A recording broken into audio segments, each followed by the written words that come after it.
Hello. Hello. And welcome to the Anne Film Scoop. It's Anne McElhenney here. And Phelan McAleer. It's Christmas week. And hope you had a fabulous Christmas day and that no one had a big massive fight. Yes. And that everyone got on really well. I'm sure. Yes, fine. Of course they did. Of course they did. Of course they did. Yes. And that there were no tragedies or dramas in the kitchen. I remember one year my mother dropped. What did she drop? I think she dropped the turkey. It can happen. What's wrong with dropping the turkey? There's nothing wrong with, except for the door, if the floor isn't 100% clean. It's not ideal actually, Phelan, because it might lose a bit of its, integrity. You might lose a bit of the stuffing or whatever. Okay, you want to lose the stuffing? You do not want to do that. Yes, and at least some people have turkeys for Christmas. Well, we're taking this week off, and we've pre-recorded this particular episode, but we didn't want you to be totally bereft of our company, so that's why we've recorded this. And we thought at this time of the year, this quieter time of the year, when people have a bit more time, that we would go and look back over what we've been working on this year with the Unreported Story Society, the accomplishments and the projects that we completed this year, and it's been massive. And maybe look forward to a few. And maybe look forward to a couple of things that we're going to be doing, and a very full year in 2024. Yes. But for right now, it's been very busy. It's been very busy on 3 continents, by the way, Phil. 3 continents. Is it 3 continents? We were discussing that. So basically, America. This was written by someone else. Someone wrote and helped us with this and said on 3 continents. We were in 3 continents. United States of America, the American continents, Europe, and then Israel. And then we remembered Israel is in the Eurovision Song Contest. Which I don't know if that's an official geographical term.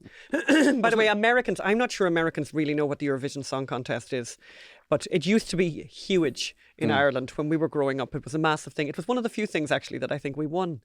You know what I mean? I think it was the first time Ireland won anything. So we got very excited. We had, we should nearly play a little bit of that if we could. But famously Dana, all kinds of everything. I think she was the first person to win. And once she won, it was like we broke a spell of some kind. And we won it all the time then. That's right. Sailboats and fishermen, things of the sea, wishing wells, wedding bells, early morning dew, all kinds of everything remind me of you. One of the perks of winning it was that you had to host the event next year, and the Irish broadcaster couldn't afford to repeatedly have to host all these countries coming in. So anyway, Phelan, tell us about what have we been doing this year? Okay, we're going to look back. I mean, the first thing we're going to look back. We're going to look at. We went to Israel. We've done the Transplay. We did the Kevin Spacey podcast. We've talked to entertainers and creators. We're going to look back over that. But we're just back from Israel. And we also had the exhibition, the abortion exhibition, Evidence in Ohio. Yes. So we're just back from Israel, as I say, and I'm working away on the project. We're working away on the project. And we think it's important that you keep the people of Israel in your prayers this Christmas. Our big takeout out of travelling all over Israel was the fact that people are extraordinarily traumatised. And why wouldn't they be traumatised? 1,200 people lost their lives on the 7th of October in a massacre, a brutal massacre. And they were young men, women, children, elderly people, and babies. 240 people were kidnapped. Some of them, just less than half of them have been released. And we do not at this point know the fate of the rest of them. So it's difficult to sum up the trauma of what has happened to Israel. I mean, it's a small country, 8 million people, 1,200 people killed in a brutal way because they were Jewish, not in an accidental act or anything. They were killed because they are Jewish. And as I say, it's difficult to sum that trauma up in this podcast, which is why we're embarking on a special project in the new year. The project will bring to life what happened in Israel on that day, and it'll bring to life those who need to hear it, because there's a concerted attempt, we've talked about this before, concerted attempt to memory hole October 7, to try and make people forget it ever happened.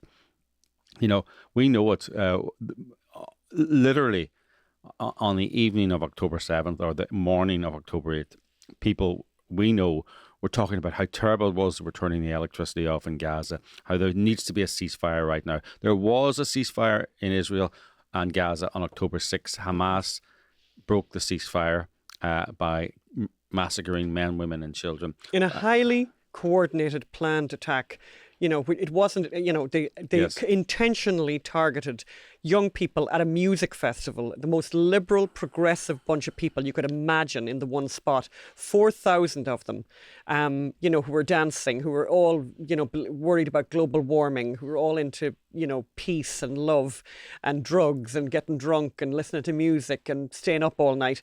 That this crowd were targeted, intentionally targeted. Yes, I had a discussion recently with a friend from Northern Ireland, and he was was going with the Israel has lost the moral high ground now because of their response. And he goes, imagine back during the Troubles when the IRA were killing people, that if the British had come over and bombed, the nationalists, say bombed the nationalist part of Derry and left it in rubble. And I said to him, look, the IRA never went over to England and deliberately targeted civilians. Any civilian casualties were as a result of carelessness, recklessness, or accidental. They did not go and target English people because they were English. The Birmingham pub bombings, Warrington, they were all reckless, careless, but they weren't targeting children. They weren't targeting civilians, and they weren't targeting them because they were English. In fact, you know, you whisper it quietly, but you know, there's a very friendly beneath the surface relationship between Ireland and England, which kind of gets lost sometimes. Irish people have made their fortunes and found happiness in England. So the people are trying to cast Israel as the villain here, and we're journalists, and you know, we want people to base their opinions about the Israel-Palestine conflict at the moment, Israel-Hamas conflict, based on facts, not on emotional factoids. So that's why we're doing this project. We can't tell you any more about it. We were there for more than 2 weeks, did multiple interviews, many interviews a day. We've got an amazing treasure trove of testimony that we will be bringing to you in a easy, digestible, and very specific format. Yes. Okay. One of the big things we looked at this year was the trans madness, the trans contagion, transgender lunacy. I think people are beginning to wake up. But one of the places we noticed in the world globally that's kind of ahead of the curve is the UK, right? In terms of waking up to the madness. In terms of waking up, that's correct. You know, so.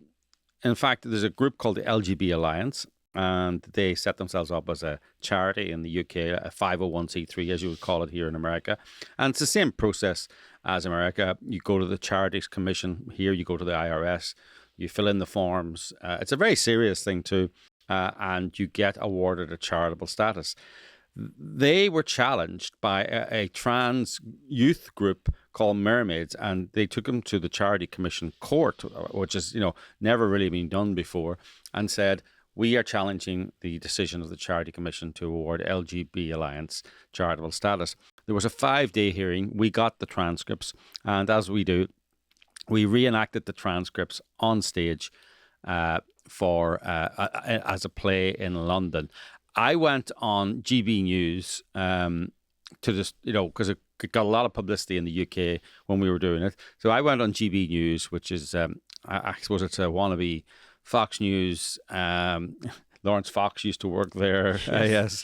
We can talk about that as well. I went on GB News to speak to Andrew Doyle on his show, Free Speech Nation. Just watch a little clip of that. It's me describing why it needed to be done, why we're focusing on the case, and why a verbatim play was the best way to do it.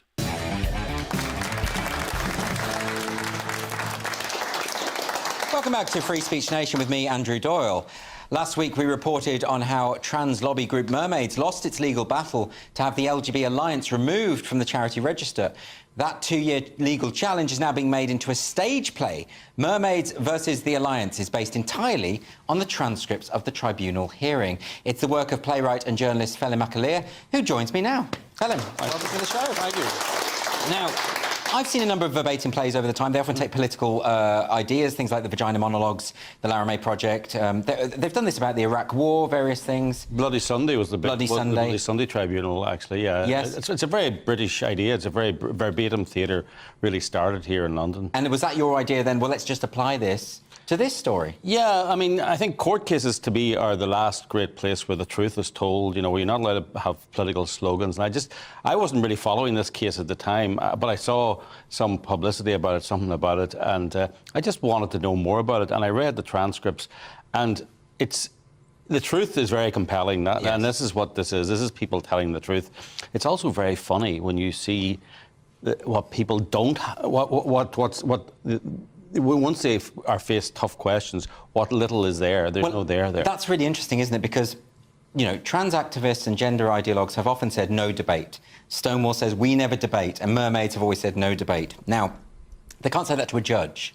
You know, if they're in a court of law, you have to answer the questions, otherwise you're breaking the law.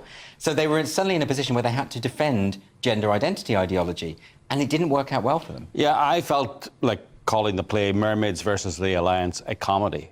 Yeah. It really is that funny, that farcical, because when you're defending, and as I say, a courtroom is probably the last great conservative place on earth, because you go in there, you're obliged to tell the truth.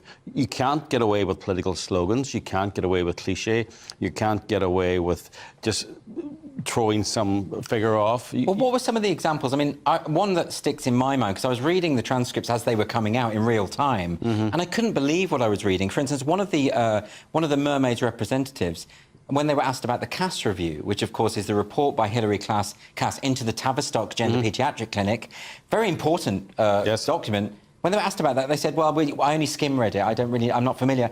I'm like, but this is your area. If you haven't read the most important report in your area of expertise, clearly you're not doing your job. No, and they kind of pretended that they were kind of, it's a kind of peripheral to what we do, and it's like, but it's not peripheral what you do. And in fact, you were part of almost like an adjunct of the Tavistock Clinic. Well, they were informing them, but also the Mermaids is a paediatric gender charity. Yes, right? Yes. So the night of the play was amazing, was really, really wonderful. It was. It was rather hot in there. I mean, it was in a speakeasy kind of. It was like underground theatre, you know. Yeah, we were all packed in. It was summertime. It was warm in London, and actually there had been a huge thunderstorm, and it was really lots of rain. But people came from all over the UK. We had, and it's one of those things where you never really know. You know, we hadn't put on anything in London before, and you're kind of, you know, in the evening thinking, well, God, is anyone going to turn up, or what's going to happen? And we'd sold a lot of tickets, but we thought sometimes, you know, maybe we'd sold a lot of tickets because people wanted to support us, but are they going to turn up? Well, my God, they came out. They came from everywhere. So normally, when you have a show like this, 20% don't turn up, and it's a pretty hard, fast rule. Sometimes you think, oh, people are really dedicated for this show. Only 10% won't turn up, or everyone will. No, the rule is 20% don't turn up because of transport. Kids get sick, you know, they forget about it. Just you know, it's Saturday night, and then, you know, especially then when you have this deluge. There were real strikes in London, and there was a deluge of rain, like places were flooded. So I sold more seats than there were, and then everyone turned up. Everyone turned up. And in fact, people turned up at the door who didn't have tickets. And we're like, please let me in. And actually, the guy who was running the venue was just amazing and really kind. And we had an amazing night. You know, just extraordinary. An extraordinary night of pure theatre and pure magic on fun. Stage. And it was all about verbatim what people said during this testimony. Trying to defend the indefensible in that English... slightly educated but completely ludicrous way. So okay, let's have a look at some of the reactions to what people thought when they saw the play. I interviewed people after the play, so let's have a look at that. Why did you come here tonight? Well, I came here tonight because the treatment of young gay and lesbian and bisexual youth is a pressing issue, and so many people who ordinarily would describe themselves as such are being fed a lie, and it's harming their long-term health, and that concerns me. I thought it was brilliant. I think it's really an indictment on Mermaids that so much of their dialogue from a court case can be taken verbatim, and that can be comedy. I mean, the comic timing of the actors who portrayed some frankly brilliant lawyers and activists was brilliant, but it's not a patch on the stupidity of those people who work for Mermaids. You say it's a comedy. Well, surely it's serious. I mean, it's serious, but it's impossible to take it seriously. The issues are serious, but it's hard to take it's hard not to laugh when something is frankly that ridiculous. You laugh or you cry. And as we all know, Kate Harris cried. It was so, awful. No. Would you like to see it in a theatre and a run, or do you think this should go? What do you think should happen this play? I think it should be shown to anybody who is on the fence. It would be wonderful if a larger theatre would put this on. I mean, it's a packed house tonight. There are people standing up. There are people sitting down. There are people sitting on each other's laps. I think if people are given the chance to see it, it will change minds. People who are passive at the moment will end up, they'll choose our side of the fence, really.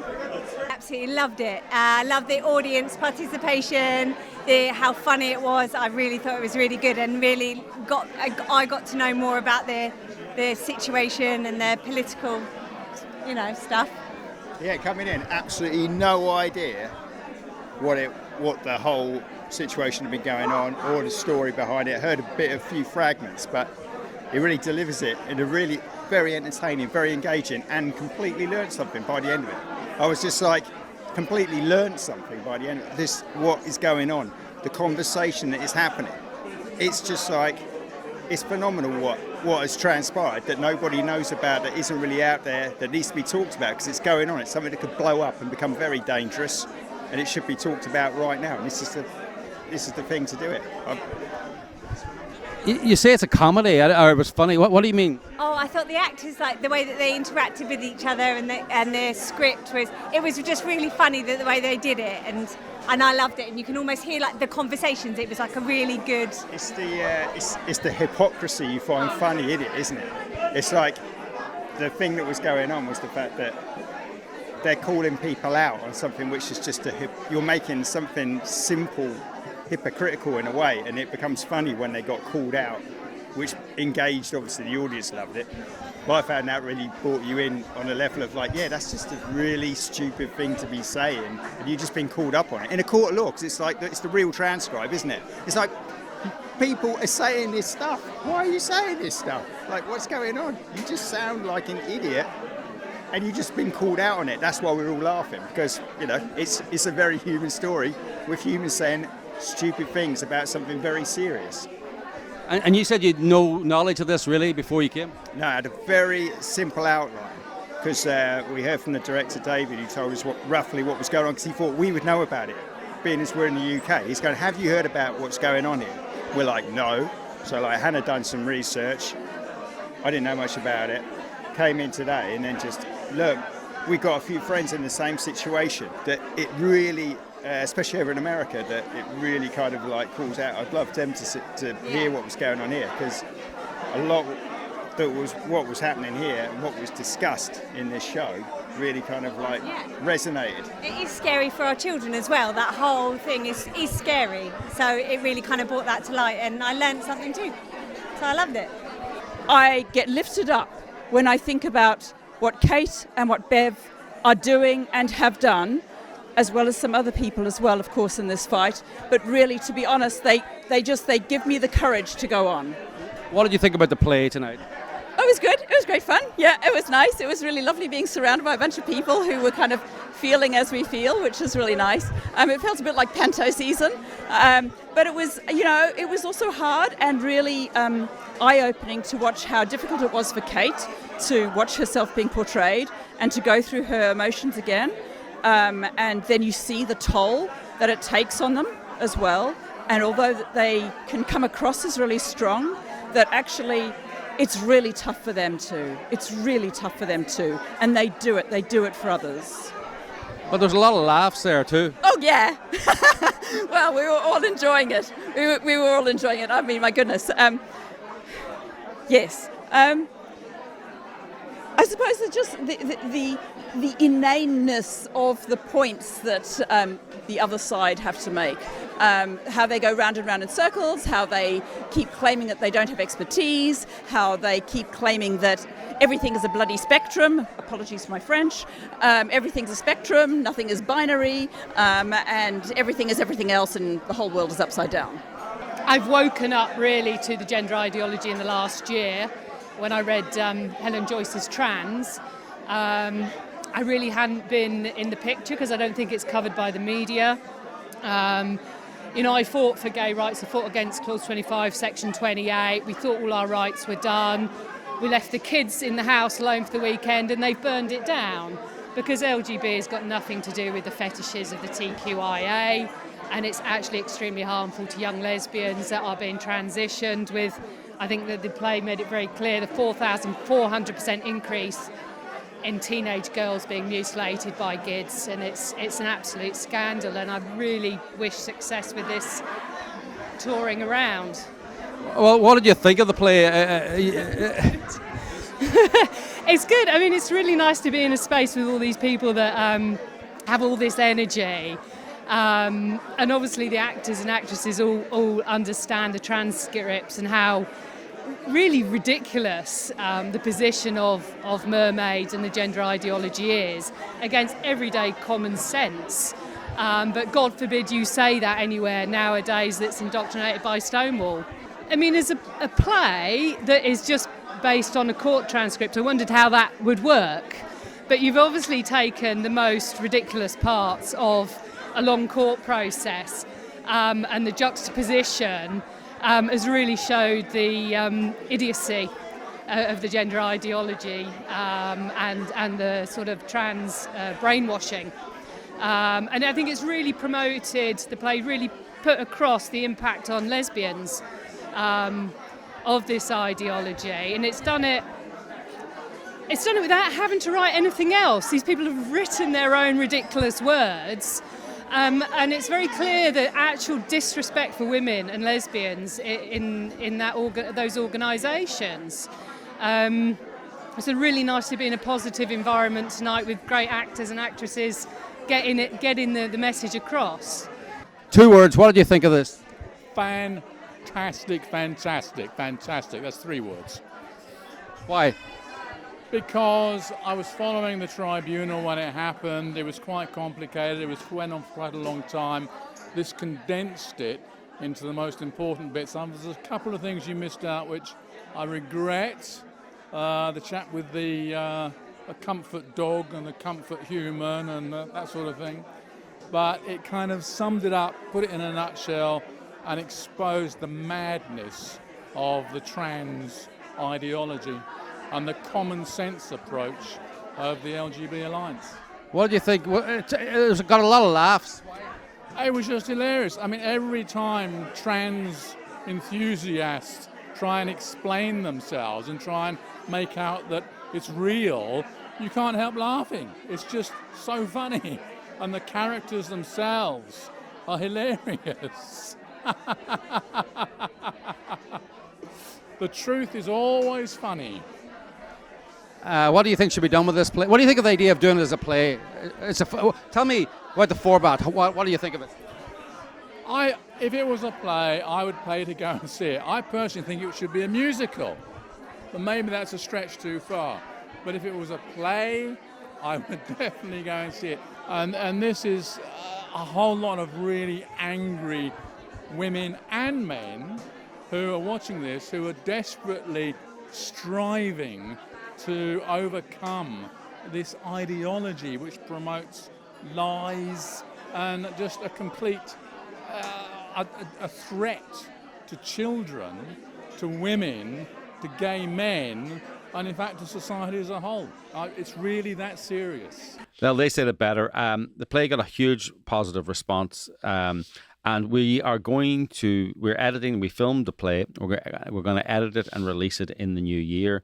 Keep your eyes peeled for that, because it's you'll never laugh so much whilst getting angry. But we've talked to, we also this year discovered this extraordinary Irish girl who is anonymous, who is publishing and writing and on social media anonymously. She's 14 years old. She's in high school in Ireland, and she wrote an extraordinary poem which she then delivered at one of these Let Women Speak protests in Ireland and the UK. But so we had her on the show. We spoke to her. So let's have a look at her rendition of I Am Not a Dress, and her name is Brandove. That's her pseudonym. Let's have a look at that. I think we should start by asking you, if you wouldn't mind, to recite your poem, because it's really, really powerful. And I could recite it, but I think it'd come much better with your voice. Can you do that for us? Yes. Please. I am not a dress. We are women. We are warriors of steel. Woman is something no man will ever feel. Woman is not a skill that any man can hone. Woman is our word, and it is ours alone. I am not a dress to be worn on a whim. A man in a dress is none the less a him. Women are not simply what we wear. If this offends you, I do not care. I am not an idea in any man's mind, and my purpose in life is not to be kind. So while my rights are trampled every day of the week, I will not stand by being docile and meek. I am not defined by sexist lies. There is more to woman than that shallow guise, that guise of dresses, bikinis, and skirts. Those clothes are not what womanhood is worth. I am not a bitch, a turf, a whore, a slag, hysterical, a witch, a slut, a hag. No, I am a woman, I'm a female, who will not let her rights be put up for sale. I am not defined by what men are not, so to hell with cis misogynistic rot. I am a woman, I'm not a subset of my sex. If this makes me a dinosaur, so be it, I'm a T-Rex. I am not a bleeder nor a menstruator, a womb carrier or uterus haver. Those words and phrases are such a sham. Just call me woman, it is who I am. We are women, we are warriors of steel. Woman is something no man will ever feel. Woman is not a skill that any man can hone. Woman is our word, and it is ours alone. Oh, God. Unbelievable. This is, I mean, well done you. Congratulations. You're a rock star. So she's extraordinary. And she, I mean, during the show when we interviewed her, she talked about the way she's been treated in school. And it's abusive that her science teacher had taken her aside, you know, because she was basically saying, you know, about boys' anatomy and girls' anatomy being dramatically different, and that you can't suddenly decide to be one or the other just because on a whim. And the science teacher had sort of taken her aside. So extraordinary. But she wasn't the only person that we interviewed this year. We also interviewed Chloe Cole, a young woman who has detransitioned. I think it's the phrase. She had transitioned and then realised that she had made a huge mistake. Well, you know, transitioned I think is the wrong word. Actually, yeah. You know, it's, you know, she had fallen victim to adults who convinced her she was trans during her teens, and she went on testosterone, and she had a double mastectomy. Right. Yeah. They went to my doctors. They asked them why I didn't think there was any other choice, why I was so insistent on this, why I couldn't just wait until I was an adult, and what the risk would be that I were to regret it later on. And the doctors just lied to their faces.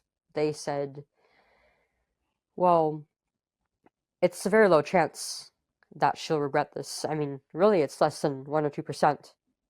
I don't really know where they got those statistics from. I was told by several doctors that they never had any patients who had been through what I had, which I also suspect was a lie. But they said to my mom and dad that it was more likely that I would die from suicide than regret any of these procedures. And that suicide would be because I wasn't being affirmed in my identity or my decision to transition. And that wasn't true. I wasn't suicidal at all at the time when I was diagnosed with gender dysphoria when I was 13. Before I started medically transitioning, I was a pretty happy girl.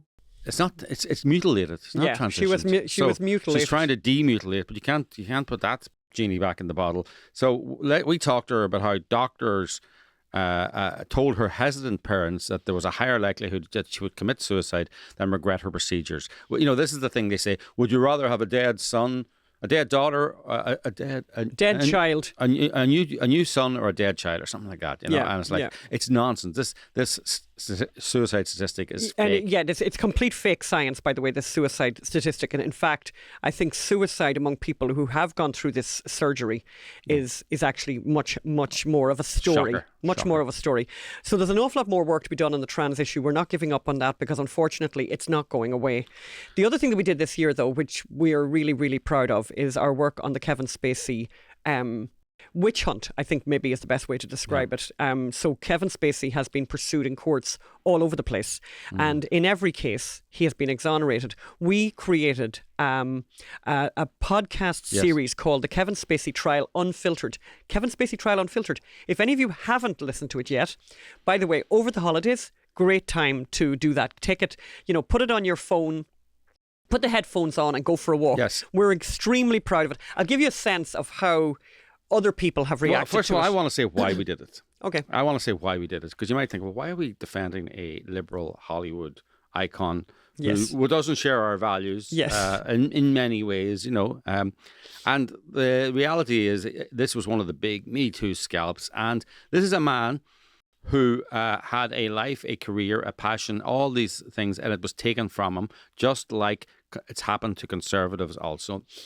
Who get cancelled. He's been cancelled in the most horrendous way. He's now probably bankrupt, or it's cost him tens of millions, I think, at this stage to defend his name. He has been exonerated in four courtrooms, Nantucket, New York, California, and London. 4 courtrooms. Exonerated. By a jury of his peers, by in the way. London.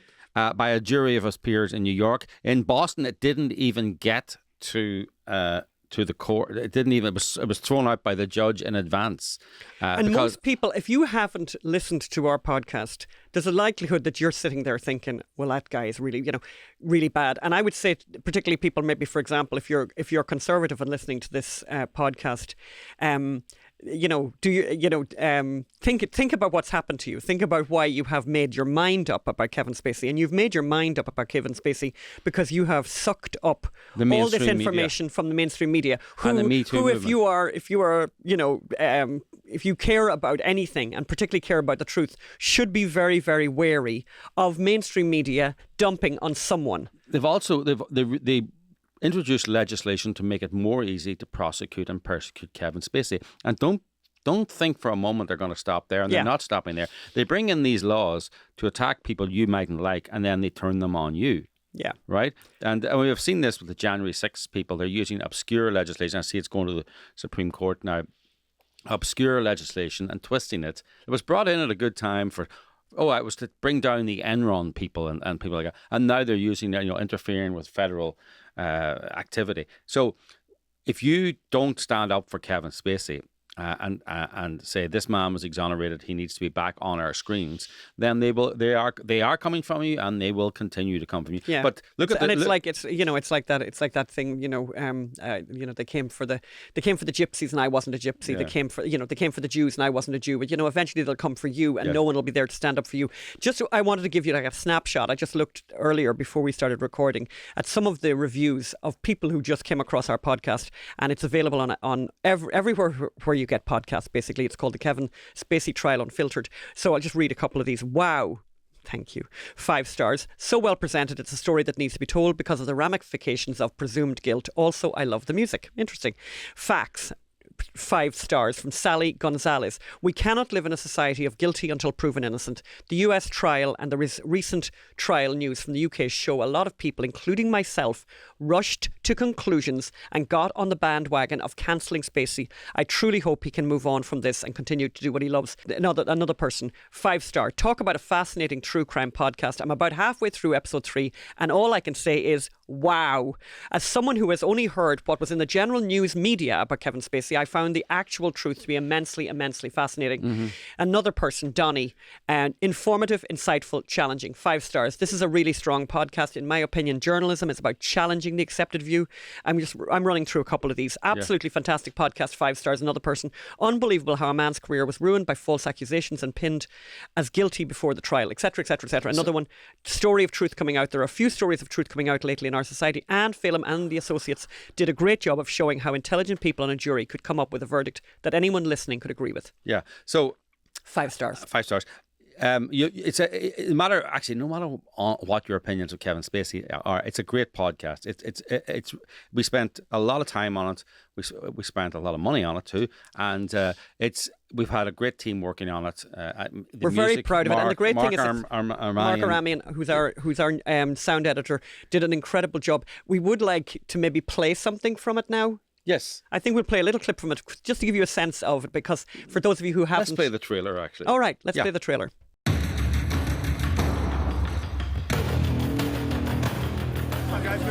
Pandemonium as actor Kevin Spacey arrives for the start of yet another sexual misconduct trial. He was effectively turned into a non-entity. I would have interpreted it as a flirtatious cast. I was actually, to be honest, quite flattered. Victims were starting to be given more credence than the accused. You have to ask yourself, why is he still talking? Why is he still repeating the same lie? I mean, he's been proven a liar. And more importantly, why are we still listening? As any journalist will tell you, they want their stories to be as widely read as possible. I happened to have a really wonderful friend who was a journalist who I knew would take good care of this story. It was ridiculous. It was complete bullshit. It just didn't happen. I am following my attorney's advice not to answer. I'm not answering that question. But you wouldn't believe the worst without evidence, would you? You wouldn't rush to judgments without facts, would you? Did you? No, not you. You're smarter than that. I mean, I want to now play this piece from when we were in Israel. We met the great Douglas Murray. Oh, we did meet the great Douglas Murray many times. Many times. No, we haven't said that. Actually, that's such a funny story, actually, about meeting Douglas Murray, because it's like, so it's my first time experiencing this. So, you might wonder sometimes in your life, like, what would it be like, maybe if you were best friends, like with a superstar or with a rock star, right? Well, we kind of experienced that. So it was so funny. We met Douglas Murray a number of times when we were in Israel, and we went for a couple of dinners, a couple of drinks, and basically, you'd be there sitting somewhere, whatever, and the next thing you'd see somebody looking again and doing a double take and going, oh my God, that's Douglas Murray, and coming over and saying, oh my God, I want to thank you so much for what you've done for Israel, for telling the truth, for getting the story out, for all of the reporting he has done. Really, really powerful reporting. I mean, he's basically been in Israel for months now. Yes. And but what I would do then is when people came up and waiters came up and different people, like people off the street and everything, I'd say, I'm going to take a photograph. And people, I was kind of working as like, what was I? Like I was like his his paparazzi. Like his... I suppose we should explain to some people who Douglas Murray is. Actually. Oh, I think most people don't need to know who Douglas Murray is. There's a photograph of him coming up now on the screen right there. He's a brilliant journalist. You may have seen him talk about the myth of proportionality in Israel. Perhaps we should play that. Or the other one. What was the other one? Well, I think the proportionality one is really, really good. Let's play that. Yes, let's play that. And there are many calls at the moment, particularly in the West, for Israel to have a proportionate response to the attacks against it by Hamas. Douglas, is that something that Israel should take into consideration? No, I've always thought that the whole idea of proportionality in conflict is absurd. It's something which I think Western countries and the UN, who always gang up on Israel whenever Israel is attacked, it's something that these people always obsess about only in the case of Israel. We in Western democracies, whenever we've had to wage war in the past, do not say, is this entirely proportionate in a response? Because proportionate is an abstract idea. What is proportionate in a conflict? Proportionate in this conflict would mean that the response to the massacre of more than 1,000 Israelis in cold blood by Hamas a couple of weeks ago should be responded to by Israel by sending Israeli forces to rape exactly the same number of women as Hamas raped, and to decapitate exactly the same number of babies Hamas decapitated, and to steal hundreds of Palestinians and hold them in dungeons and torture them as Hamas did. I mean, it's obscene to even think in these terms. And yet that's what proportionality would mean in this conflict. When people say proportionate, that the Israeli response must be proportionate, there are several things they're doing. One is that they are showing that they are utter ignoramuses because they know nothing about Israel's wars since 1948, when its neighbors have repeatedly attempted to annihilate it. And they don't seem to realize that, as has very often been said, not least I think by Golda Meir. You know, if Hamas laid down its arms, if the Palestinian extremists, jihadists laid down their arms, there'd be peace. Whereas if Israel laid down its arms, there'd be no Jewish state. So when people say proportionality about Israel, what they want is they want to signal, well, you do sort of have the right, maybe, to respond to the massacre, abduction, and rape of your citizenry, maybe, if you're Israel, but do reply with one hand tied behind your back, won't you? And don't win. That's what they're also saying. Whatever you do, don't win. Don't bring any of these wretched conflicts to a conclusion. Make sure you draw so that you end up stopping roughly at the point just before the conflict began. Okay, so, that's who Douglas Murray is. I mean, at the end, we saw him many times, and at the end, we were kind of, when we go for dinner with him, we'd phone a restaurant and they'd say, sorry, we're busy, we're full tonight, because a lot of the restaurants have either reduced their coverage or they're closed. Because Israel has not got back to normal. Israel has not got back to normal. People are incapable of working, but also so many of the young men have been called up. So many of the waiters, so many of the cooks, everyone's been called up. Some of the young so many of the young women, because obviously everyone gets called up there who's a certain age. Yes. And you know, when you think about it, and I'm open to being corrected, but I actually think this time of year, like particularly like October, November, I think it's probably the high season in Israel because the weather is perfection, absolute perfection. And I have to say, you know, just that was kind of a funny thing that I thought of as, you know, I mean, obviously we were there, you know, in a war zone, basically. It's a wonderful country. I'd highly recommend it. Yes. I would highly recommend you to go, not during a war, but we'll certainly be going back there. Yes. Amazing, Tel Aviv, amazing country. City. So that's a little detour on Douglas Murray. Douglas Murray did a wonderful thing. He gave the Roger Scruton Memorial Lecture at Oxford. Roger Scruton gave an interview to the left-wing, he was a UK conservative, gave an interview to the left-wing New Statesman magazine, who then mangled his quotes and made him look like he was saying something. He was then fired by the British Conservative government from a number of commissions. Only Mr. Scruton had a tape of the interview and released the tape and showed he didn't say what they said he said. The editor, I think, of the New Statesman had to resign, etc. So the lecture, Douglas Murray chose to focus on the idea of cancellation in the Roger Scruton Memorial Lecture, and he did this incredible thing at the end. So let's watch this, watch it all the way through. That's amazing. Yeah, you've got a treat in store for you. Yeah.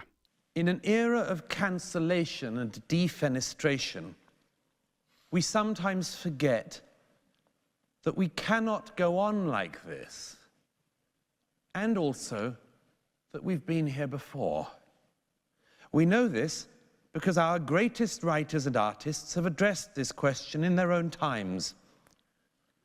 When Roger was going through his own battle with the Shallows, I often thought of Shakespeare's rarely performed but great play, Timon of Athens. Timon has the whole world before him. He's surrounded by friends and admirers. He's been generous to all. Yet he falls on hard times in the city.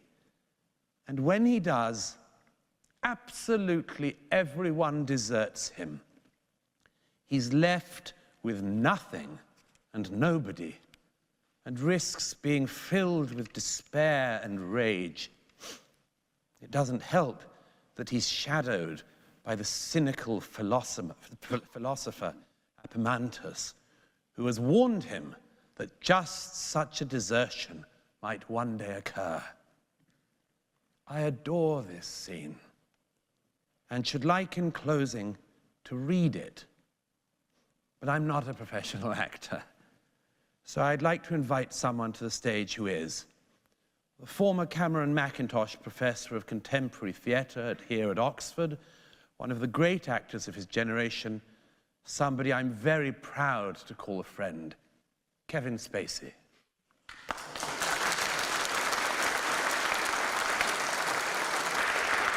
Why dost thou seek me out? Why dost thou seek me out, Epimantis? Thou art a fool, whom fortune's tender arm with favor never clasped, but bred a dog, a mangy dog. Hadst thou, like us, from our first swath, proceeded in the sweet degrees that this brief world affords, to such as may the passive drugs of it freely commend, thou wouldst have plunged thyself in general riot, melted down thy youth in different beds of lust, and never learned the icy precepts of respect, but followed the sugared game before thee. But myself,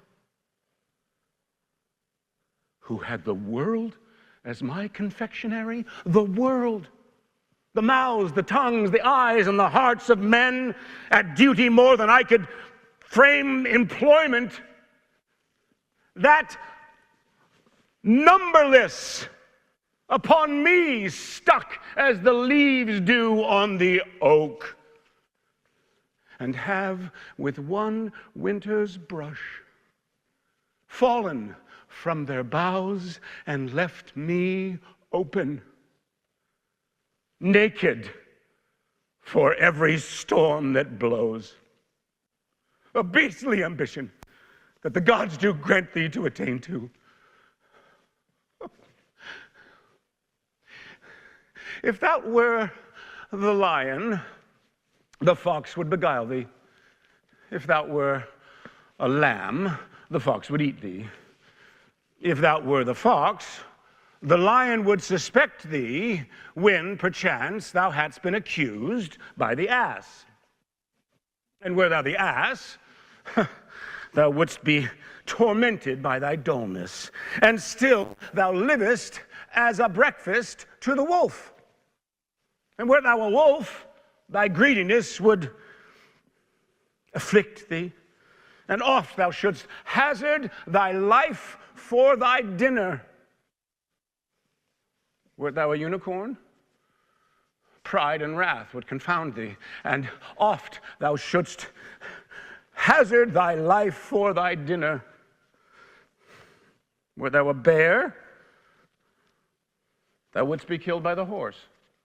Were thou a horse, thou wouldst be seized by the leopard. Were thou a leopard that were germane to the lion, all the spots of thy kindred would serve as jurors on thy life.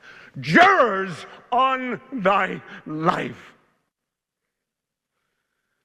And all thy safety were emotion, and all thy defense absence.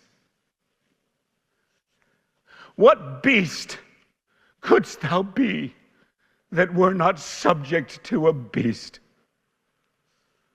And what a beast thou art already, that seest not thy loss in transformation.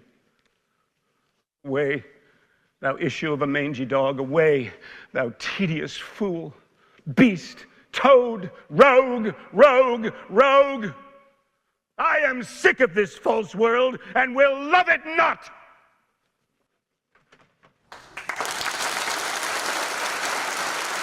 Yeah, so this is the man that they are now, you know, they've taken away this man's career as an actor, and we're all the less for it. And hopefully, you know, hopefully justice will be done. I mean, justice actually has been done, but now that justice will be seen to be done. Is that the phrase? Yeah. Yep. So we interviewed some writers and authors. We interviewed Jonathan Leaf, who's my old writing partner. We together we did the $18 billion prize, the play about the Chevron. The Chevron story. It's not the Chevron oil scandal. It's actually the Chevron's what's the word, scam, where a crooked lawyer, Stephen Donziger, organised a fake lawsuit and got $18 billion until they decided to fight back, and we did the play together. Actually, let's play. Donziger has just recently taken went to the Supreme Court. I didn't realize he went to the Supreme Court to fight. He's been disbarred, he's been imprisoned, he's been all that. He went to the Supreme Court to appeal his thing. Jonathan Leaf, he was the writing partner on the Chevron story. He's got a novel out called City of Angels. No, City of Angles, which is a clever play on words. So we talked to him. He talks about the play and he talks about the book. So let's play a little clip of that. The play was so powerful that it opened in San Francisco. It was so powerful that a prominent theatrical website that did reviews of the plays in San Francisco sent a reviewer, and when the reviewer came back with a positive review, they refused to publish it because they only wanted to publish negative reviews about this play. So that's the kind of reprobate that Jonathan Leaf is. He annoying all the right people. I think he's branched out now. I think this is his first novel. We can talk to him about that. It's called City of Angles, not City of Angels, but it's a crime noir novel set in Hollywood, set in Los Angeles. Welcome to the show, Jonathan. Well, it's such a pleasure being here. I admire you so much. It was such a pleasure working together. And I think you're one of the most brave and able people in the world. So I'm very flattered that you're having me on. Oh, well, thank you. So let's talk about the book first. It's City of Angles, not City of Angels, isn't that right? That's right. Yep. Yes. Why is that? Tell us. What I mean, I suppose it almost says for itself, but it's a very clever title. Well, you've lived in Los Angeles for quite a while. I only lived in Los Angeles briefly, but as you know, it's a place that has a lot of wonderful things about it, starting with the weather. As well, a lot of really interesting people, but it's also you're looking askance. Oh, no! Listen, if you'd lived here, funny, we just started off the podcast. If you'd lived here for the last 2.5 months, you would not be praising the weather. But yes, in general, yes. But it definitely attracts a lot of people who are looking for an angle, and that's some of what the book's about. That's a very interesting thing you said, that you only lived in LA for a short period of time, and I think very often the people who drop in and out of these cities can sometimes capture a city better in a novel than people who've lived here and have become inured to the madness they live in. And I think I've read a lot of books about LA. It's a kind of a hobby of mine. I think you've really captured the city in a way that so many novelists haven't. That you've captured the absurdities and the joyousness and the madness of the city. Well, thank you. I'm really flattered. I do think, especially if you're of a certain age and you come out to LA, more than for young people, it is a wonderful city in a lot of ways. There's an enormous amount to recommend it. It has a great symphony, a philharmonic, and it has a very good opera company. And there is an amazing amount of great theater, probably more in some ways than in New York. And there are a lot of fascinating people. Yeah, there are, and of course you can. Our orchestra is so good that you guys in New York have stolen our conductor. Isn't that right?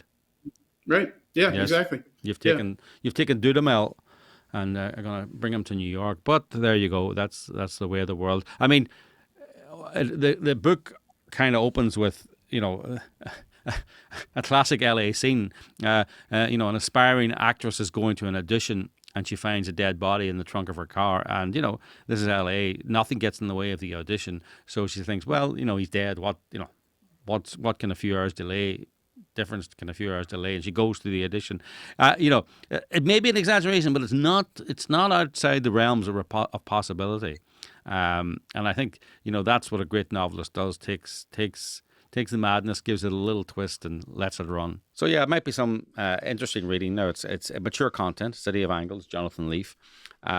We also then around Easter time, I talked to David Helling, who directed a movie called His Only Son, a very powerful movie about Abraham's near sacrifice of his son Isaac in the Old Testament, which is obviously a very controversial story for both believers and non-believers.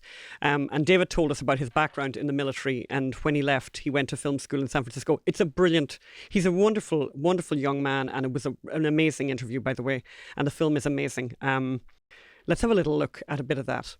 Well, it's an amazing film, an extraordinary film. And I mean, my first question to you is your reason for choosing this story among all the stories, because, I mean, as you say, and I know you've said this before, and it's very obvious, like, it's an incredibly controversial story from a religious point of view. For a religious person, trying to defend this story, that God would do this thing where God would test Abraham, a good man.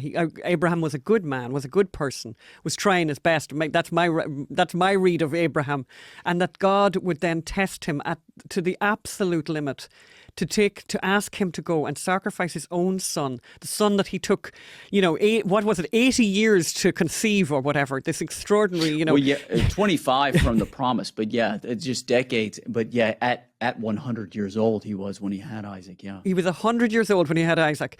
So let's just, first of all, to break this down a little bit. Why did you choose this extraordinary story? As I said, it is a very controversial story, and one that maybe for people of faith, it's hard to defend God's actions in this story. Yeah, I mean, you hit right on it. That's exactly what it is, a controversial account. And going back to my time in San Francisco, all of my conversations with non-believing friends, be it atheists or just questioning people, it seemed like this was a constant point of contention where you share your faith, you're talking about the gospel, you're talking about the Lord and how good he is. And a thing that would often they'd come back to is, oh, you worship a God that would tell a man to sacrifice his own son. That's the kind of God you worship, this tyrant. No thanks. And so to be able to take this account, dig into scripture, see what the Lord was actually doing in the life of Abraham, what he was pointing to, because it's scripture, and we know that all scripture points to Christ. We know that. Those of us who are in Christ, we know that is all what he is. He is the fulfillment of all of that, right? And so to show that and to show how clearly it points to Christ, to answer the skeptics, but also like what you just said, for Christians, it's a sticky point to be able to explain and discuss. And whenever you are questioned by skeptics, oftentimes my believing friends and brothers and sisters in the Lord, they don't know how to answer that. How do you say, oh, well, God did this because of this? Oh, he's still good. He just did this because of this reason. Whereas if we can look at this through this film and see that the Lord had a purpose in the trying and the testing of Abraham's faith, and he was pointing to something explicitly, then this will not only answer the skeptics, but it'll give a defense to believers that they then can take to the skeptics in their own lives. And we also talked to our dear friend Daniel Knopf. Like, Daniel is just a national treasure, by the way. Daniel Knopf, some of you will remember Carnival, the HBO series that was just, huge, massive success. But Daniel's been involved in all kinds of things. The Blacklist is among many others. Nickelodeon's Astronauts too, which he won a lot of awards for, I believe. Yeah. So Daniel is super, super creative, and I'm trying to remember who it was that introduced us. I think, actually, you know what I think? I think it was Andrew Breitbart who introduced us to Daniel Knopf. We've known him for many, many years. And, I think it was, I think I'm correct in saying that it was during COVID he came up with this idea. So we interviewed him back in July, but funny enough, we were interviewing him about a Christmas book that he was writing, and which is available now, and we would highly recommend. But let's have a listen to some of that interview where he explains about the book and why he wrote it. I know people may think it's a bit early for Christmas, but we should, if you want to plan your Christmas early, one great thing to do would be to go and buy or subscribe. So subscribe at Substack to Gingerbread, which is Daniel's new project. Gingerland. Sorry, there's obviously gingerbread in it, but Gingerland. Tell us about what is Gingerland. It sounds to me, when I started reading it, it made me think about Dickens and how Dickens published his books episodically.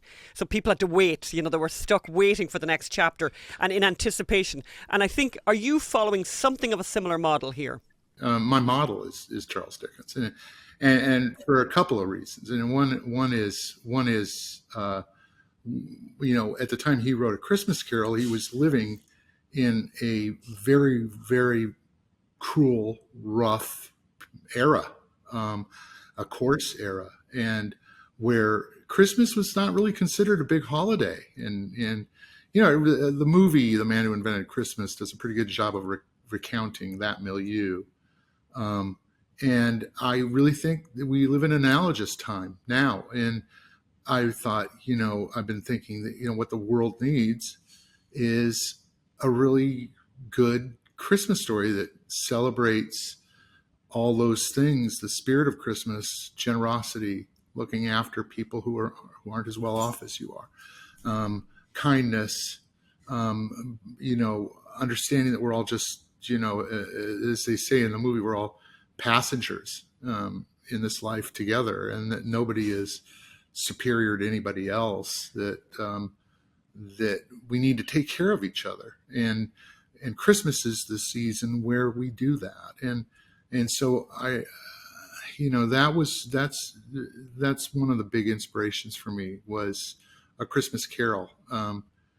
And so, yeah, I mean, I'm not going to compare myself to Dickens. I just keep picturing, even, grandma and grandpa, sitting by a fire and everybody having cocoa and huddled together and listening to the adventures of Holly, Nicholas, and baby Jim Sugarplum, and how they, fall out of their enchanted wonderland into the real world and struggle to find their way back. And Mark Twain, when he wrote Huckleberry Finn, he just thought, it's a sequel to Tom Sawyer. It's another kid's book. And then, it was highly controversial because one of the main characters, Jim, was a black man. He was presented as a fully formed like character, and people just were kind of outraged by that. And Twain didn't understand it until many, many years later. And he said, now I know what made him so mad. In this one, I suspect the idea of being in a virtual world, which is what the ginger kids are in, is this enchanted winter wonderland that's basically a holiday diorama. And then that they think that's the world. It's Christmas is always around the corner. And then they fall through a hole in a butterbrickle floor, and they find themselves out, and they find themselves in a perfect replica of their Gingerland mountain house. And what we realize is that their world is just a holiday diorama in the lobby of a big Adirondack hotel. And sometimes I think there's something connected to, people putting themselves back in the real world and experiencing the real world in all its sort of harsh reality. And that many of us create bubbles, digital bubbles for ourselves, that warp, really distort the reality. So that book is called Gingerland by Daniel Knopf. Be sure and grab it when you can. Please order it now for your kids. We can highly recommend it. Another book which is a bit grimmer. Not for children. Not for children. Graham Linehan, the great comedy writer Graham Linehan, great British comedy writer, Father Ted, the IT Crowd. And he just decided to, that he would speak the truth about the trans issue. And he, here's his memoir. It's called Tough Crowd: How I Made and Lost a Career in Comedy. He has been totally cancelled. He's lost everything. Lost everything. So we interviewed him, and let's play a little clip of that interview. Yeah, the pile-on and the feeling that I was doing something wrong. You might be the first man in history then to get testicular cancer and say it wasn't the worst thing that happened to you. Tell me what happened that made you think testicular cancer, what a relief. Yeah. I as I often say, I wish I'd taken the time to enjoy it a bit more. It was the kind of last time I was able to relax. Was in the hospital bed. Since then, it's been like fires breaking out all the time. And each one of them was kind of adding on to the previous one to further destroy my reputation. Pink News started writing hit pieces on me. By now, over the last 5 or 6 years, they've written over 75 hit pieces about me. Those hit pieces now kind of form the basis of my Wikipedia entry. It was just a kind of all-out attempt to portray me as a bigot and a kind of anti-LGBT person. Even people who are ostensibly on my side sometimes describe me as anti-trans, which I'm certainly not. I have lots of trans-identified friends who agree with me on this and are treated terribly by trans activists. But like, you know, it was just, it just became out of control just so fast, so quickly. And I think one of the reasons it got out of control so quickly was because I'd written shows that were so beloved by the Irish and then by the kind of IT people or people in computers. Like the same way that J.K. Rowling's work is so important to multiple generations, same generations who were trying to cancel her, they took extra kind of delight in trying to destroy her as well. So yeah, so it's kind of like it's been very tough ever since I had cancer, and the cancer literally was the last time I remember being able to relax. I mean, it's funny you should say you did your reading. If you listen to I'm sure you've listened to the J.K. Rowling podcast, the witch trials of J.K. Rowling, or the trials of J.K. Rowling. I mean, that's one thing that comes out there. She really did her reading. Mm-hmm. She did exactly what you did. She thought, this doesn't seem right, but am I wrong? Because actually, I think the problem with you liberals is that all your friends were saying it. Right, and I'm using, you know, you're from a liberal background. I don't know where you are now, but I mean, all your friends, all the people you were friends with were saying it probably, and people that you'd hung out with and, you know, had drinks with and all, and you were thinking, well, these are the nice people. Surely they, you know, surely they've done their research, and yeah, there's something I'm missing. Is that the way it was, or? Yeah, a little bit. And also there were some arguments that when I first heard them, they sounded, and this is why they used them, they had a kind of authentic feel to them. Like I remember one early argument that I briefly fell for, was when they said, oh, trans people have always existed. They're just getting brave now and coming out of the closet. And, you know, that makes sense for about 5 seconds. Until, you know, it's like, here's my biggest argument against that. If trans people have existed throughout history, then Shakespeare would have noticed, you know, because he noticed everything else about humanity. Yes. So the fact that there's an entire cohort of humanity that he didn't mention is, you know, is a sure sign that that's a nonsense argument. But unfortunately, I don't think anyone fell for the arguments for long. But what did happen, and this is where I'm so disappointed by my friends and colleagues, they just didn't think it was important enough to get involved. And so women, you know, I remember telling 2 colleagues on the Father Ted musical that women were losing their sports. And the reaction was just kind of sniggering, you know, it was just seen as beneath, you know, their you know, something that was just not even worth considering. Yeah. And these are 2 people who'd be watching every World Cup. But like, you know, if something happens to the World Cup to make it unfair, they'd be all over it. But it happens to women, and it's just something to snigger about, you know. And the other thing I noticed was that a lot of my friends, the men, were very. It seemed to me, I figured out pretty quickly that they were outsourcing their opinion on the issue to their wives, because they would say, I heard from multiple people, my wife says it's not a problem. And this was always people who were extremely comfortable, and their wives will never need shelter or a rape crisis center, God willing, or any other kind of thing that, you know, some of the, what you might call the forgotten, have to deal with. Yes. You know? So yes, if you want to help a great man make a living and learn something about the comedy world. Actually, the first part of the book is a very interesting analysis of what makes a good comedy. So, and the second half of the book is very much about what happened to him, and it's a lot about betrayal too. I mean, one of the things, I mean, it strikes me, you know, also with Kevin Spacey, and with somebody like Graham Linehan, is this thing of how it must be to live on and to get up every morning and put on your clothes and wash your face when the people that you've loved all your life, for years and years, and worked with, you know, your dearest, closest friends abandon you. Yeah. Like, so he has been abandoned by people he adored, people he loved, people he worked with, people whose careers he made. By the way, same thing with J.K. Rowling, by the way. J.K. Rowling took a bunch of actors who no one had ever heard of, who were nobodies, made them, change their lives, completely transformed their lives, gave them this extraordinary opportunity by being in what's it called? Harry Potter. All the Harry Potter things. I never was a Harry Potter person. But she totally changed those people's lives. And then when there was an opportunity, they all dumped on her. And it's the same thing with Graham. He had all these people he worked with who he made into, superstars and fantastic. And they never returned his calls. They stopped calling him.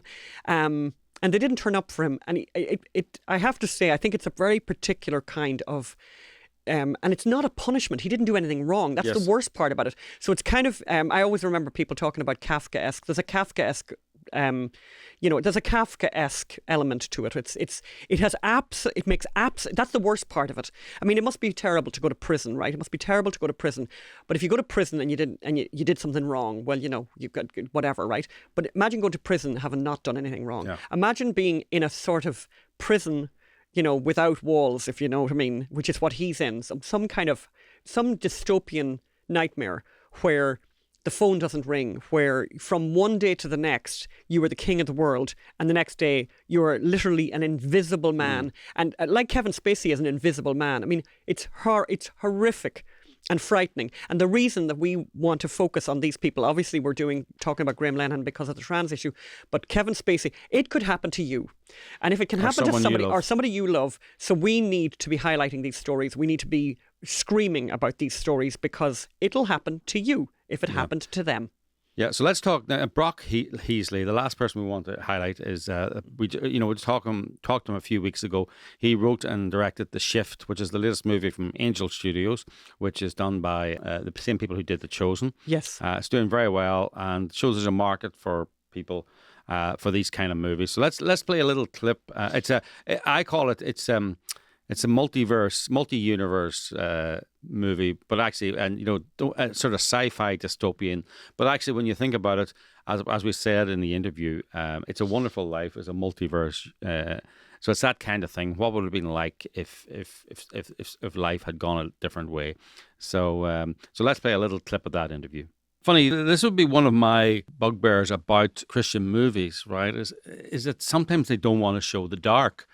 Which is strange for Christians, by the way, because the one thing about Christians and the one thing about conservatives is that we realize human beings are born sinful, they're born dark, and we have to work to be good. Where I think liberals, there's a gross simplification. They think people are born good and are run down by capitalism or other forces. So it's strange that Christian movies tend to shy away from darkness, and tend to frown on showing characters in bars or showing characters to take drugs or drink, when that is what redemption is all about, isn't it? And certainly, I'll say this movie does not. I think it's probably. I don't think there's anything R-rated or anything. What is the rating for the movie? It's PG-13, but it's PG-13 for violence, which is not graphic, and some thematic elements. So there's no profanity, there's no sex. It's actually a pretty clean movie, but it's definitely a mature movie. So it gets a PG-13. Yeah, I'm glad you said so no profanity, but there is even with Christian movies, and there's a tendency sometimes not to show people drinking, not to show drug taking, and this movie shows it shows the dark side, and then it shows redemption and what you have to do for redemption. So, and I think that's maybe a feeling in a lot of Christian conservative movies, is that the dark isn't dark enough, so therefore the redemption isn't bright enough, isn't hopeful enough, doesn't uplift you enough. Well, it doesn't feel real, does it? I mean, if we're trying to believe in a God that's real, and we're trying to identify with these people on screen, they should feel human. They should feel like the people we know. And I do think too often we're presented with characters who just don't have enough flaws to be real. And so the redemption that they achieve and the uplift that we're supposed to have at the end, it feels false in some way, even though it appeals to our instincts and to our values and what we believe in. It can have a false feeling. And to me, that's a disservice to the very real, true reality of redemption and of God. And what I'd like to do right now, Philip, is I'd like to show I'd like to show the trailer of that movie, because I think that'll be really worthwhile, so people can have a look at that and please look and see if there's some way that you can watch the movie. I think by the time this comes out, it may not be in theaters, but you probably will have an opportunity to get it somehow through Angel Studios. Through Angel Studios. So let's have a look at the trailer. Kevin, Molly, hi. I didn't come over here honestly expecting a date, but I feel like that's where this is going. So the idea is what we have some fun and maybe we kiss. Hopefully. 5th date, we are really a part of each other's lives. It's a real thing now. There's the bad thing that happens. Wait a little. What bad thing?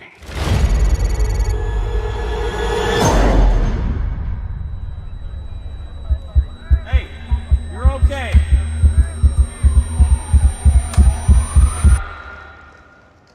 Nice to finally meet you, Kevin. I'm the benefactor. Where's the accident? What happened? There was no accident here. Where did everybody go? They didn't go anywhere. You did. There are countless other realities. Imagine everything you have ever wanted. 1,000 versions of you in 1,000 different worlds, all working for me. Where's my wife? I shifted her. I can't do this all by myself. I think the truth is that you're a liar. Your goal is misery. I prefer the term chaos.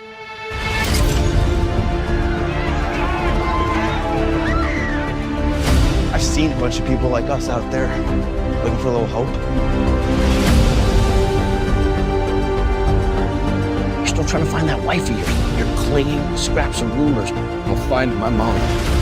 I don't think the benefactor's gonna shift you back to your wife because you asked nice. I won't ask nicely. I will find a way.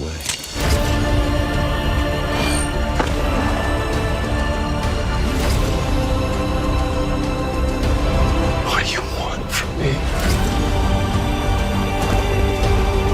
Work for me and get back with the woman that you love.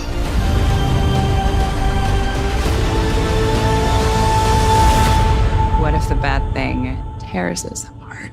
Does that sound like something either one of us wants to endure?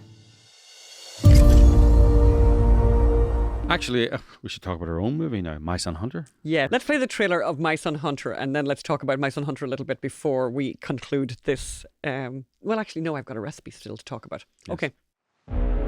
So I'll tell you what's going down. You know who I am. They told me you were VIP. Well connected to the government. What kind of a moron forgets to pick up his laptop at a repair shop? You're a Biden. Act like one. Everything he built, his life, I just ruined it all. I want to know everything that's on that laptop that can ruin my erection. My friends, it's time to party!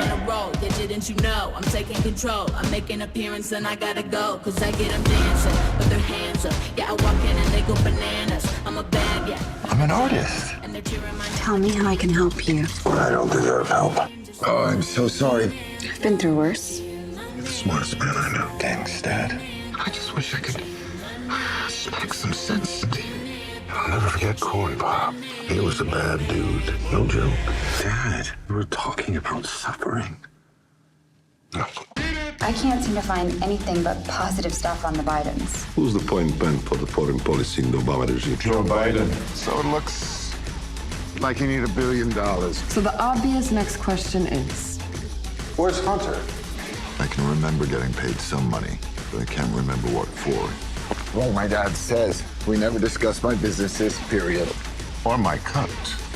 what's happening in there? Joe's in on it. Party's over! You had everything, Hunter, and you threw it all away. You hope the laptop will take down everybody with you. Get out! China's not our enemy. They're not bad folks. I love my dad, and I just want to make him proud. I am the one who brings in all the deals. I am the one. Good boy.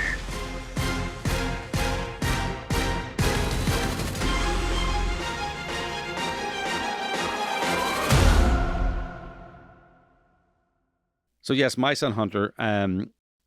Hunter's had an interesting year, hasn't he? Hunter's been very much in the news, and Hunter is back in the news an awful lot. Actually, as we record this, Hunter is very much back in the news. So please... I want to play a little clip of Hunter complaining about the harassment he received from a right-wing filmmaker. Oh.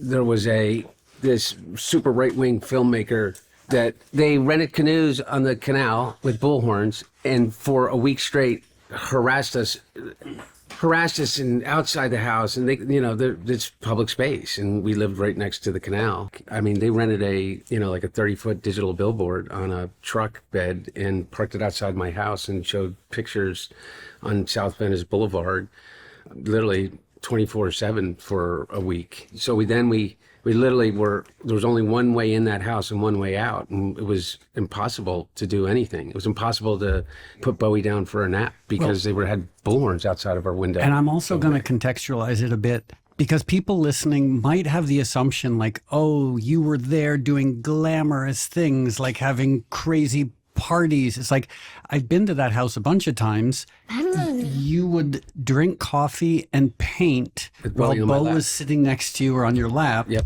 And then when you weren't painting, you would take Bo to look at the baby ducks. Yeah.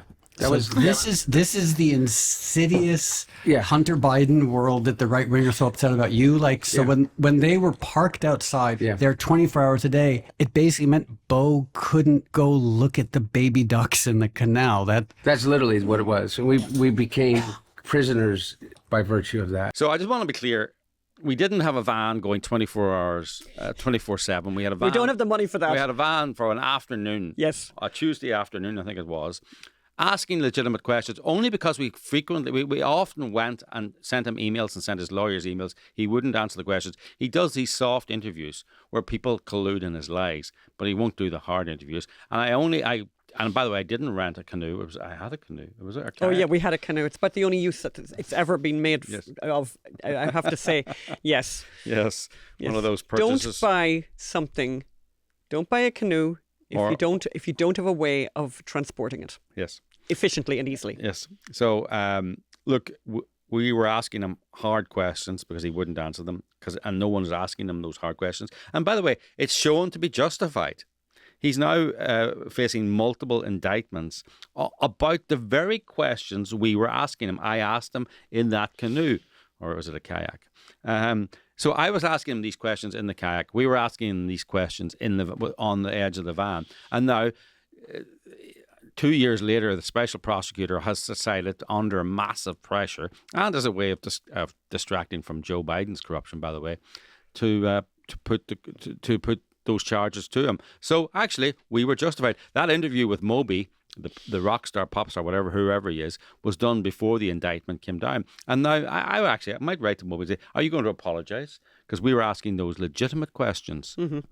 And they've been shown now to be legitimate questions. And why are you not? And let me just be clear. He rambles on about how, and in a subsequent a press conference, about how we were interfering with his recovery and destroying his recovery, and he couldn't walk with his son to feed the ducks or whatever it was. It's very clear in the indictment. He claims he got clean in May 2019. He was given, in 2020, he was given 1.2 million by a friend, Kevin Morris. He had other income in 2019, 150,000, just not only 150,000, that he got sent to his wife's bank account.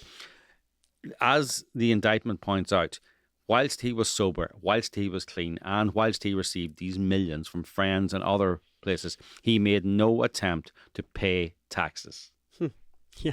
He made no attempt to pay taxes. So this is not something, it's a good story. I was in the throes of addiction. I behaved irresponsibly, as he said in that press conference outside the White House or outside. But then when you were sober, funny, you still didn't learn how to pay taxes. Isn't that something like the rest of us? The fourth step or something? No, he's at Biden. He doesn't have to pay taxes. Yeah. Don't be silly. Come on. We're coming to the end of this particular end of year roundup show, and And one of the things I want to do before the end is to pull out a recipe from our past, because I'm thinking at this time of year, something that's really nice, because it's probably cold where you are. By the way, it's even cold in Los Angeles. Look at us all dressed up here. It's very cold in the evenings. Shocker. I mean, we're just shocking. I want all my money back. Why is it cold in the winter here? But anyway, one thing I would suggest, and by the way, it doesn't matter what the weather's like because this still works, is an Irish coffee. So let's have a look at that recipe, us making that. I think we made it outside on the patio. Let's have a look at that recipe being made. And we're hoping at the end of the show today, when we're with David, to do to make some Irish coffee. This is going to be the challenge today. Oh, we're going to make Irish coffee? We're going to try and make Irish coffee. The whole thing with the Irish coffee, by the way, literally the only thing that you really need to focus on and worry about is to get the pouring cream to the right consistency that it floats on the top and it doesn't, so that it ends up, your Irish coffee ends up I'm looking not like a getting Guinness. involved. That's just, we're going to do this. Okay, let's get David on the show now. Let's talk to David Delighten. Yeah, we're looking forward to this. Let David have a little relax there for a moment. So we're going to do something we've never done before. We're going to try and attempt to make Irish coffee here on the table. You'll notice we got rid of, and by the way, from a health and safety point of view, we got rid of the cats for this particular moment. So, but I had actually asked David, because we ask all of our guests, and he can take a moment to try and work this out as I try and work this out. We ask every guest if they had to, by the way, this is cream, and this is a very simple way of making cream thicker that we learned from our friend Magella. My sister's in the room right now and she'll remember that. This is Magella's idea. Magella, who's a doctor, by the way. This is a great way she would know how to make cream. She'd know how to make cream. She knew how to do a lot of stuff now, I'll tell you. Magella knows a lot about things. But anyway, so I'm doing this, and you do it not too long, because if you do it too long, it turns into butter. And the plan is to have it so that it's it'll pour thickly and stay on the top. Now, David, so the questions that we always ask our audience, our guests are, number one, we ask people are you famous for a dish? And I know we've talked a lot about food in the past. Are you famous for a dish? And if you had to impress someone, what would you cook for them? Number one. And then the second thing we segue into is a piece of art that you'd like to share with us, something like a movie, a poem, a piece of sculpture that is important to you. So start with the thing, and I'm going to start trying to make this coffee. Start with your recipe. Sure. So I'm not famous for any particular recipe or dish, although if I were, or if I had to impress somebody with it, it would probably be my Sicilian grandmother's pasta and meatballs. We have meatballs. I think we have a challenge on our hands. My meatballs are pretty incredible. The meatball challenge. What did now I meant to, by the way, and I would advise people to bring a measure for measuring whiskey, because otherwise we have a measure. That is that's too much, is it? Yeah, that is. Do you know what? We'll have a nice strong one. I mean, the whole room can have a taste of it. After the trial we just sat through, you kidding? Yeah, exactly. I should go and get the measure. The measure's out there, but I don't know. It's fine. So let's just. Do you think there's 2 shots in it? Okay, Yvonne is very unimpressed with this now. All right, Yvonne. God, listen, young ones. Everyone's an expert these days. Everyone knows. Everyone's a critic. It's very little. No, guys, sorry. All right, okay. Why is there only 2 of them? I blame TripAdvisor. I don't know. I forgot to bring more glasses, but we're going to have a taste test here. What did your grandmother put in, or does your grandmother put in to her meatballs? Because I have a very impressive meatball recipe myself. Sure. So I won't reveal all of the secrets. This is, but maybe the next time I'm on the podcast, we'll do more. But one of the key, I think one of the foundational parts of it is we have a very sort of old and fruitful oregano plant that has been in the family for quite some time. I actually transplanted it down to Southern California from her home in Northern California. I can give clippings of it. Never ask a man for his clippings. So so we grow it on our own in the backyard, and that is one of the core seasonings that goes into the meatballs. So it's and then what real meat? fresh Italian oregano. That's not thick enough yet. It's a combination of ground beef and sweet or mild Italian sausage. Oh, do you know what? I think that's the trick. I've recently started using sausage, and I think And you use sweet sausage. I use a sweeter.